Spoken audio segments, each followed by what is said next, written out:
Ang bait na po siguro ng nanay sa mga anak niyo. Ang swerte-swerte po nila. Naku, Lisa. Hindi mo pa alam ang kwento ng buhay ko. Kasing dramatic ng kwento mo. Di naman. Alam mo kasi, matagal ko nang hinahanap ang anak ko. Nagkahiwalay kasi kami. Kaya ikaw, kung hinahanap mo ang nanay mo, ako naman, hinahanap ko rin ang anak ko. Pero ang totoo, meron lang ako isang dasal. Ano po yun?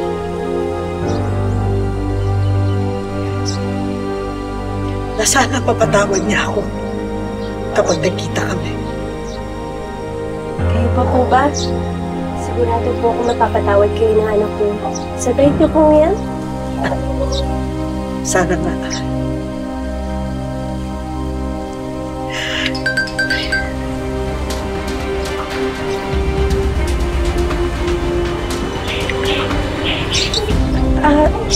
Sandali lang po Parang kailangan ko po umuwi. Kailangan po ko ni Daddy. Importante lang daw po.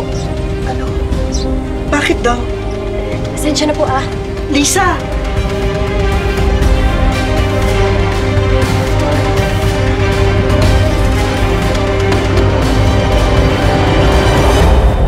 Lisa! Sandali! Huwag ka nang bumalik doon!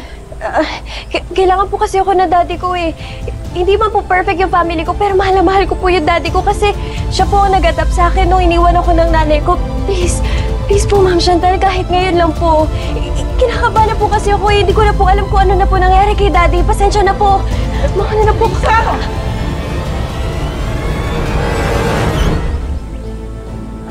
Lita! Oh! Nasaan na si Lisa?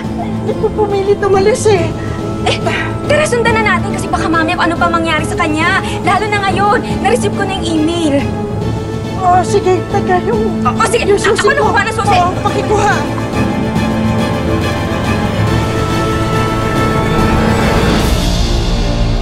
Ngayon natin malalaman kung mahal ka talaga ng prodigal daughter mo. If not, then say goodbye to the world at i-enjoy namin ang lahat ng kayamanang iiwan mo.